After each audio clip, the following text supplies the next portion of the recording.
너는 이스라엘 자손 중 내 형 아론과 그의 아들들 곧 아론과 아론의 아들들 나답과 아비후와 엘르아살과 이다말을 그와 함께 내게로 나오게 하여 나를 섬기는 제사장 직분을 행하게 하되,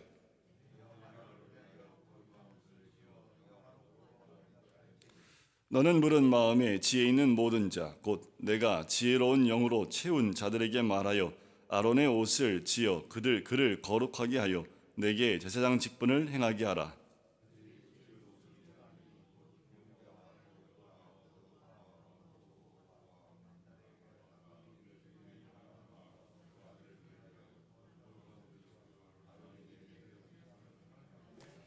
그들이 쓸 것은 금실과 청색, 자색, 홍색 실과 가늘게 꼰 배실이니라.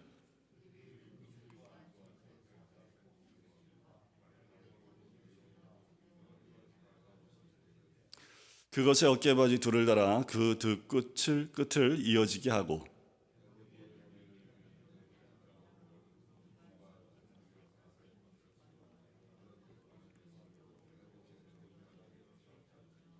호마노 두 개를 가져다가 그 위에 이스라엘 아들들의 이름을 새기되,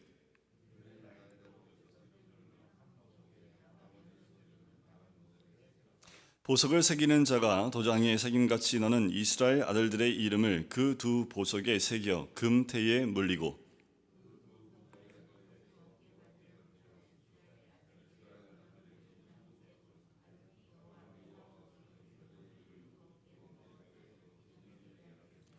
우리 같이 읽겠습니다. 너는 금으로 테를 만들고 순금으로 노끈처럼 두 사슬을 땄고 그 따은 사슬을 그 테에 달지니라. 아멘. 모세가 시내산에 이스라엘 민족과 도착해서 모세가 시내산에 올라가서 40일 40야를 금식을 하면서 하나님께 받은 것이 율법과 선막입니다. 특별히 25장부터 등장하는 말씀은 선막에 대한 부분들을 우리에게 하나님께 받은 말씀을 이야기해 주고 있습니다. 이스라엘 백성이 성막을 계시받고 난 이후부터 하나님이 그들과 함께하길 원하시는 것을 알게 되었고, 또한 하나님께서 그 성막을 통해서 우리의 삶의 중심이 무엇이 되어야 되는지를 우리에게 알려주셨지요. 우리가 11월 한 달도 이 말씀처럼 우리의 삶의 중심이 무엇인지를 다시 한번 깨닫는 복된 시간이 되길 주의 이름으로 간절히 축원드립니다. 우리 삶의 중심이 뭐여야 될까요? 일단 성막이 되어야 되겠지요. 이 이후에 이스라엘 백성이 진을 치는데 성막을 중심으로 세 지파로 나눠서 동서남북으로 진을 치게 하고, 또 그 안쪽에는 이 아론 지파, 제사장 지파인 레위 지파를 통해서 그 레위 지파의 세 지파, 그 안에 있는 세 족속들을 또 성막을 둘러싸게 만듭니다. 성막을 중심으로 이스라엘 백성은 모이게 되어졌고, 또 성막 가운데 가장 중심에 있었던 것, 성막을 계시해 주시고 알려주시는데 가장 처음 알려주신 것이 무엇이냐면 가장 안쪽에 있는 증거궤를 알려주십니다. 증거궤로부터 시작해서 이제 성막, 지성소 안에 있는 증거궤, 또 성막 안에 있는 그 떡상과 금촛대, 그리고 밖에 있는 번제단, 그리고 그 울타리까지 다 알려주시지요. 지금은 이렇게 모세에게 알려주시고 식양을 본대로 모양 그대로 만들게 하시고, 나중에 30장 뒤에 가면 이것을 직접 만들어가는 과정들을 또 한 번 언급해 주는 것을 보게 됩니다. 자, 이 성막을 다 완성하고 난 다음에 그 다음에 해야 될 일이 뭐냐면 오늘 28장에 나와 있는 대로 제사장을 세웁니다. 특별히 아론을 그 제사장으로 세워서 거룩하게 구별하게 만든다라는 거지요. 여러분들, 우리 삶 가운데 이 성막이 있는 줄 믿습니다. 이 성막은 하나님이 우리와 함께 하시는 것이고, 또 우리가 있는 모든 자리에 하나님의 성막이 있지요. 하나님께서, 예수님께서 이 땅에 오셨을 때 성전을 헐어버려라, 사흘 만에 내가 다시 세우겠다 말씀하신 주님께서 이제 몸소 그 몸으로 그 성전을 세우셨지요. 그리고 주님이 죽고 부활하신 이후에 우리 몸에 성령이 오셔서 성령이 내주하시는 성전이 되었습니다. 우리의 삶 가운데 또 우리 각자 개인이 하나님 앞에 성전으로 거룩하게 구별된 줄 믿습니다. 또한 우리는 왕 같은 제사장들이 되었지요. 그 말은 하나님께서 거룩하게 우리를 구별하길 원하신다라고 말씀하는 거지요. 그럼 여기서 한 가지 물음표가 있지요. 왜 아론일까라는 거예요. 모세를 통해서 그 제사장을 세우지 아니하시고 모세가 아닌 아론을 제사장으로 세우신 이유가 무엇일까? 자, 하나님의 공동체 가운데는 각각의 역할이 다 분리되어져 있습니다. 한 사람에게 그 모든 역할이 다 집중되어져 있지 않지요. 목사에게 모든 것이 집중되지 않은 것과 마찬가지입니다. 장로님들을 세우고 또 안수 집사님들을 세우고 권사님들을 세우는 이유는 각자 그 공동체 안에 각자 맡은 직분들과 해야 될 역할들이 다 다르다라는 겁니다. 특별히 그 공동체 가운데 기름 부음 받은 자, 특별히 모세를 세우셨지만 또 다른 기름 부음 받은 자, 또 제사장을 세우시는 모습을 봅니다. 그럼 아론은 어떤 사람이었길래 아론을 특별히 하나님이 부르셔서 기름 부어주시고 대제사장의 지파로 또 구별해서 그 가족을 그렇게 세우셨을까라는 거지요. 지금도 별반 다르지 않습니다. 지금 우리 한 사람 한 사람 그렇게 왕 같은 제사장으로 세우시고 기름 부어주시고 거룩하게 구별하기를 원하신다라는 거지요. 자, 아론은 어떤 사람이었습니까? 모세의 형이었습니다. 그리고 모세가 돌아왔을 때 아론에게 맡겨주신 그 사명은 뭐냐 하면 모세의 입이 되게 하셨습니다. 모세가 아론에게 이야기하면 아론이 대신해서 이스라엘 백성들에게 선포하게 하는 역할을 감당하게 했지요. 어떻게 보면 형이었지만 모세가 세워지고 난 다음에 모세 옆에서 모세를 보좌하는 역할을 감당하는 아론의 모습을 보게 됩니다. 이렇게도 볼 수 있지요. 모세를 섬기는 자리에 있었던 아론의 모습을 봅니다. 나중에 민수기에 가면 이 아론이 모세의 권위에 도전했다가 하나님 앞에서 하나님이 그 도전 자체를 허락하지 않는, 하나님 모세를 통해서 말씀하시는 것에 대해서 아론이 왜 너에게만 얘기하시냐 하면서 모세의 권위에 도전했다가 하나님이 그것을 허락하지 아니하시는 모습을 우리가 기억을 합니다. 하지만 이렇게 제사장을 세울 때의 이 아론의 모습은 정말 동생이지만 하나님이 세우신 그 모세를 섬기는 그 자리에서 흔들림 없이 섬겨나가는 그 모습을 보게 됩니다. 그 아론을 하나님을 섬기는 제사장으로 세우신다라는 거지요. 어떤 사람을 세우실까요? 그것은 하나님의 사람을 섬기는 자를 하나님 섬기는 자로 세우신다라는 거예요. 다르지 않습니다. 교회 직분자도 마찬가지예요. 하나님이 세우실 때는 그분이 특출나기 때문에 능력이 뛰어나기 때문에 세우시는 게 아니라는 거예요. 아론이 능력이 뛰어나고 달란트가 너무 많아서 안 쓰면 안 되기 때문에 하나님이 쓰실 수밖에 없기 때문에 쓰시는 것이 아닙니다. 하나님은 개인의 어떤 능력에 따라서 직분을 주시거나 또 제사장으로 세우시지 않는다라는 거지요. 하나님을 섬기는 제사장의 직분은 먼저 하나님의 사람을 섬기는 모습을 통해서 하나님이 보시는 것을 보게 됩니다. 여러분, 우리 하나님의 공동체, 하나님의 사람들을 섬기는 사람이 바로 제사장 직분을 감당할 수 있는 사람인 줄 믿습니다. 하나님을 섬기는 것은 곧 하나님의 사람들을 섬기는 그 모습에서 드러나는 거지요. 우리가 하나님을 사랑하는 것 어떻게 알 수 있습니까? 내 눈에 보이는 형제를 사랑하지 않으면서 내 눈에 보이지 않는 형제를 사랑한다 말할 수 없다라는 거지요. 우리가 하나님을 사랑하는 것을 어떻게 알 수 있어요? 내 눈에 보이는 형제와 자매를 사랑하는 모습을 통해서 하나님의 사랑을 우리가 드러내 보일 수 있다라는 거지요. 마찬가지로 하나님을 섬기는 것도 하나님을 섬기는 것을 어떻게 우리가 알 수 있습니까?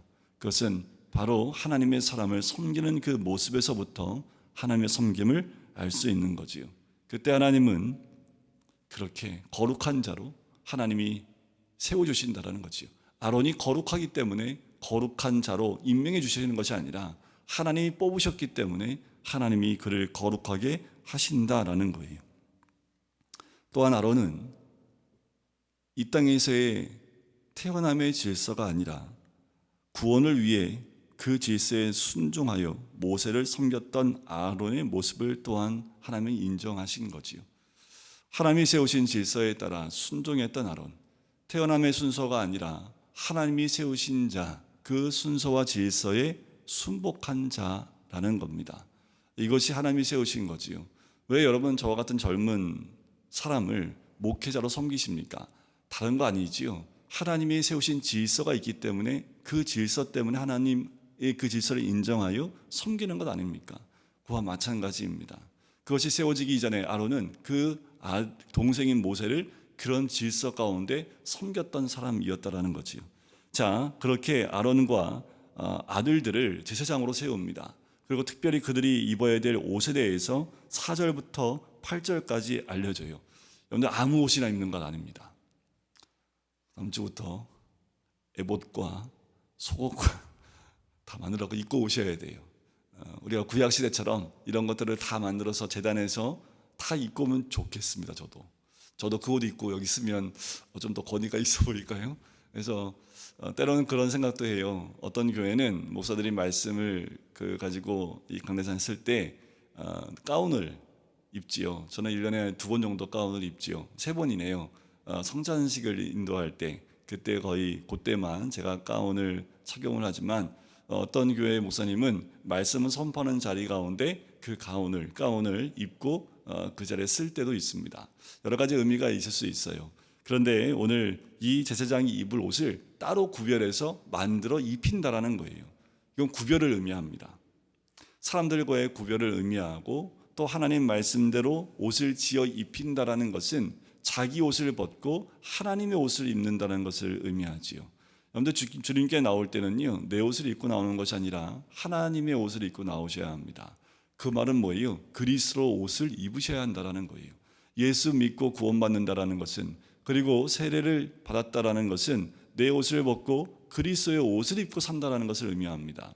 이제 우리는 우리 일상생활 가운데에서 그리스도의 옷을 입고 사는 그 사람이 되어야 되는 거지요. 그러면 이 제사장들이 입는 옷이 무엇입니까? 4절에 보니까 흉패, 에봇, 겉옷, 반포속옷, 관띠. 근데 이 제사장이 입는 옷을 보면요, 이렇게 표현하면 좀 그런데 자기 게 아무것도 없어요. 속옷부터 시작해서 겉옷부터 시작해서 관띠까지 하나님이 다 새롭게 하나님 만드신 것으로 입혀버립니다. 하나도 자기 게 없어요. 다 벗겨서 하나님 만드신 속옷부터 시작해서 겉옷까지 띠까지 다 하나님 만드신 그 재료로 다 입히게 만든다라는 거지. 내 것 없어야 합니다. 하나님 앞에 나가는 제사장은 내 옷이 아닌 속부터 겉까지 다 하나님 것으로 입어야 된다라는 거지. 우리 예수 그리스도를 믿는 우리 모든 왕 같은 제사장이신 우리 모든 성도님들은 내 옷을 입는 것 하나 없이 그리스도로 속부터 겉까지 다 그리스도의 옷을 입어야 되는 사람들이라는 거지요. 오늘 특별히 그 가운데 에봇에 대한 이야기를 합니다. 6절에 보니까 그들이 금실과 청색, 자색, 홍색 실과 가늘게 꼰 배실로 정교하게 자서 에봇을 짓되라고 얘기하지요. 이 에봇을 입히는데 그 에봇은 어떤 색깔로 만들어요? 금색 실로 만들어요. 그 금색의 의미는 뭐냐면 하나님이신 예수 그리스도의 영광을 의미합니다. 자, 청색은 무엇을 의미할까요? 생명 되신 예수 그리스도의 사랑을 의미하고요. 자색은 왕이신 예수 그리스도의 권위를 의미합니다. 홍색은요, 고난당하신 예수 그리스도의 그 희생을 나타내는 색깔이고요. 배실은 흰색을 의미하는데 순결하신 예수 그리스도의 의를 의미합니다. 한마디로 말하면 이 에봇은 뭐예요? 예수 그리스도의 옷입니다. 바로 이 에봇의 5가지 색깔로 만들어진 이 에봇이라는 옷은 대제사장이신 예수 그리스도의 인격과 그 사역을 의미하지요. 제사장들은 무엇을 입어요? 예수 그리스도의 인격을 입는 겁니다. 예수 그리스도의 사역을 감당해 나가는 것이 제사장의 모습이라는 거지요. 다시 말씀드리면 신약 시대에 살고 있는 우리 모든 제사장들은 다 무엇을 입어야 돼요? 예수 그리스도의 인격을 입으셔야 된다는 거예요. 이 인격을 벗어 던지는 순간 내 개인이 나오지요. 우리는 이 인격을 벗어버리면 안 됩니다. 그리스도의 옷을 입으라는 것은 예수 그리스도의 인격을 내 삶 가운데 입고 있어야 된다는 것을 의미하고 내 삶 가운데 예수 그리스도의 사역을 감당하기 위해서 이 옷을 입으셔야 한다는 거예요. 그것이 바로 이 에봇을 입는 제사장의 옷의 의미이기도 합니다. 자, 그리고 호마노 2개를 가지고 9절에 보니까 호마노 2개를 가져다가 그 위에 이스라엘 아들들의 이름을 새기는데 그들의 나이대로 6 이름을 한 보석에 나머지 6 이름을 다른 보석에 새깁니다. 보면 누구 이름을 제일 먼저 적고 싶으세요? 12아들 가운데? 저 같으면 요셉 이름이 12아들 순서대로 세우는데 일단 12아들이 살아있지는 않잖아요. 지파별로 쫙 있는데 가장 그래도 이 가나안 땅에 가는 데 있어서 그리고 하나님의 나라를 이룬 데 있어서 혁혁한 공을 세운 지파부터 순서대로 세우지 않을까요? 보통 나라를 세울 때도 공신을 세울 때도 가장 큰 역할을 하는 공신부터 이렇게 줄을 세우잖아요. 지금 여기에도 12아들들의 이름, 지파의 이름을 새기는데 어떻게 새깁니까? 공로가 없어요. 잘남도 없습니다. 어떻게 해요? 하나님이 이 땅에 태어나게 하신 순서대로 그 이름을 적게 하는 것을 보게 됩니다. 이 12아들들의 의미는 뭐냐면 하나님의 백성을 상징하는 것입니다. 12아들들의 아들들은 저마다 흠이 있었지만 그 이름을 흠없는 순서대로 적은 것이 아니라 하나님이 이 땅에 태어나시게 하신 그 순서대로 그 이름을 새기게 한다라는 거지요. 중요한 것은 우리 모두는 이 보석에 이름이 새겨진 자들인 줄 믿습니다. 어제 말씀 가운데 생명책에 우리의 이름이 기록되어져 있는 것처럼 주님 앞에 새겨지는 거지요. 도장에 새기는 것처럼 사라지지 않고 영원히 지워지지 않는 그 인으로 우리를 그 보석 위에 새겨주신다라는 거예요. 바로 공로와 능력대로가 아닌 창조 질서와 역할대로 새겨져 주어지는 것이 바로 이 호마노에 새겨지는 12지파의 이름입니다. 지금도 다르지 않다라는 거지요. 그 에봇 위에 이것을 덧입게 하는 거예요. 거기에 새겨버리는 거지요. 하나님은 우리의 이름을 그렇게 새기길 원하신다라는 겁니다. 여러분 이번 11월 한 달 동안 여러분들 우리의 이름이 이 위에 있을 뿐만 아니라 또 이 에봇처럼 예수 그리스도의 인격과 그리고 그 사역으로 11월을 새겨 세워나가시길 주의 이름으로 간절히 축원드립니다. 우리 모두는 그렇게 하나님 앞에서 세워진 기름 부어진 하나님의 사람들일 뿐만 아니라 하나님은 그렇게 하나님의 사람으로 거룩하게 그 있는 자리에 세우기를 원하시는 거예요. 어디에요? 성막이 있는 곳이라면 다 세우기 원하시는 거지요. 어디에 성막이 있습니까? 바로 이곳에 성막이 있지요. 또 어디에 성막이 있어요? 여러분들 가정마다 그 성막이 다 있지요. 또 어디에 있습니까? 우리가 거의 일을 하고 있는 일터 위에 그 성막이 있지요. 그러면 이곳에 나온 우리 모든 성도님들 또 함께 온라인으로 예배드리는 모든 성도님들 그 자리에 하나님이 아론처럼 제사장으로 세우신 줄 믿습니다. 이번 11월 한 달 여러분들 기름 부어 세운 제사장이 되셔서요.